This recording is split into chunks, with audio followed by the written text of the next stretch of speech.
ในส่วนของฮ่องกงครับจะช่วยยกระดับกับอุตุนิยมวิทยาไทยอย่างไรบ้างครับ Cooperation between cooperation between meteorological department and Thailand. So how can Hong Kong Observatory help to improve the Thailand's forecast? Yes, the Hong Kong Observatory is very pleased to sign the Memorandum of Understanding on Cooperation with the Thai Meteorological Department of Thailand. We believe that it will bring mutual benefits to the enhancement of weather services for the region. And this will help enhance the assurance of public safety and also protection of properties and investments due to hazardous weather. In Hong Kong, we have good experience in handling severe weather like typhoons. As a matter of fact, just in August, we had a close approach of severe typhoon Hato, where severe damages were caused in our neighboring areas. But in Hong Kong, we have a very effective warning system. So we are fortunate not to be affected by the full force of the typhoon and the storm surge, and we have minimized the casualties. We are very happy to share the experience of weather warnings. And of course, this MOU also cover a very large part on aeronautical meteorological services for enhancing the weather forecast for aviation. For example, we have developed the world's first LiDAR or laser radar system for detection and alerting of wind shear for airports. And it works very well at the Hong Kong International Airport. We have high success rates. And so we are very happy to share this experience with Thailand on the latest wind shear detection technologies. Another area that we think we might be able to support is, of course, the short-term forecasting, or technical term nowcasting, of thunderstorms and lightning for public applications or for special clients like the airport or power companies. In Hong Kong, we applied the weather radar and lightning detection systems and using some latest technologies to provide a couple of hours forecast of the severe weather for our power companies, for the airport, and also for the public. So nowadays, people can utilize our mobile app, for example, to do his own forecast of thunderstorms passing by in the next 1 to 2 hours. And this has helped the public to plan ahead their daily activities outdoors. So as weather doesn't have any boundaries, so we believe that our experience and the cooperation could benefit both Thailand and Hong Kong and also the entire region. ครับขอถามนอกเหนือจากเรื่องของการพยากรณ์อากาศหรือของการบินบ้างนะครับในภาพรวมของการพยากรณ์อากาศของไทยนะครับไม่ว่าจะมีการพยากรณ์อากาศได้แม่นยำขนาดไหนแต่ก็มักจะถูกโจมตีเรื่องของการพยากรณ์อากาศที่ไม่แม่นในส่วนของฮ่องกงเผชิญกับปัญหานี้บ้างหรือเปล่าครับ So he said that usually the meteorological, the Thai meteorological department has long been giving the Thai people accurate forecasts. But despite that, the department has always been criticized by the Thai public. So he asked if you have, if Hong Kong Observatory has the same. Yes, this is indeed a very good question. I think nowadays national weather services are facing a similar issue worldwide. The reason being that lots of information is now available on the internet. And so the media as well as the public can have easy access to the information on the internet. However, a lot of this information may not be consistent with each other or consistent with the meteorological services forecast. So this could create some confusion or some different feedback from the community. And so what I think we need to enhance is to do more in the communicating with the public and do more in the public education for the public to understand better how weather could be forecast and what are the limitations, for example, the uncertainties of a forecast.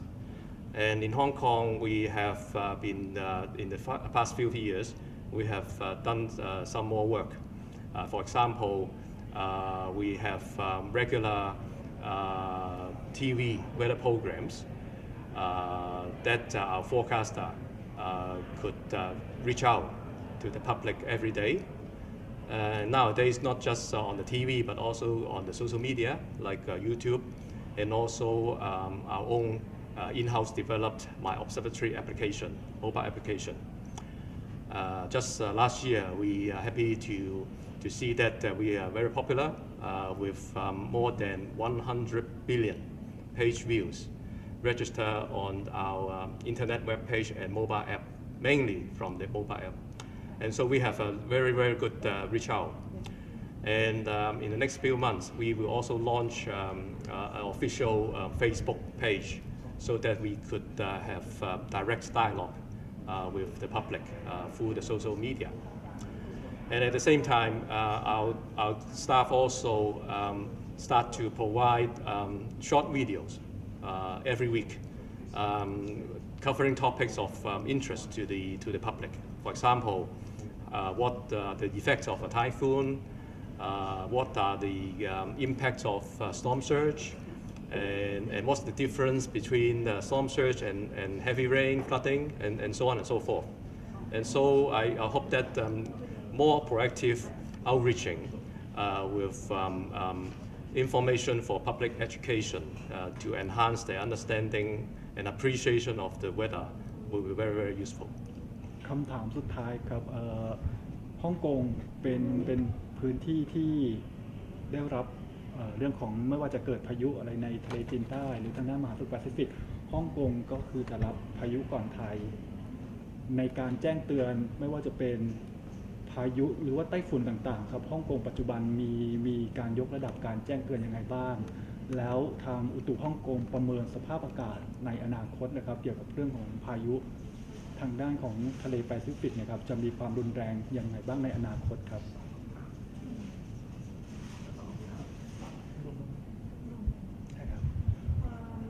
Hong Kong has to face more typhoons and also tropical storms more than Thailand. So how has Hong Kong prepared and give the warning signal to the public, and how has Hong Kong been doing its preparation? Also, how do you see the change of the weather, climate change? Yep. And its impact on Hong Kong. Right. In Hong Kong, we have a long history of typhoon warnings. In fact, since our establishment in 1883, we already have a warning system for typhoons. But in 1917, in fact, just 100 years ago, we upgraded our typhoon warnings system to a numbered signal systems. using the very easily understandable number 1 as a standby signal, number 3 as a strong wind signal, and nowadays we have number 8, 4 wind directions indicating gale warning, and number 9 being an increasing gale or storm, and number 10, the highest, hurricane warning. And we have been using this number signal warning system for a century, and it has proven to be a very useful and easily understandable by all sectors of the community.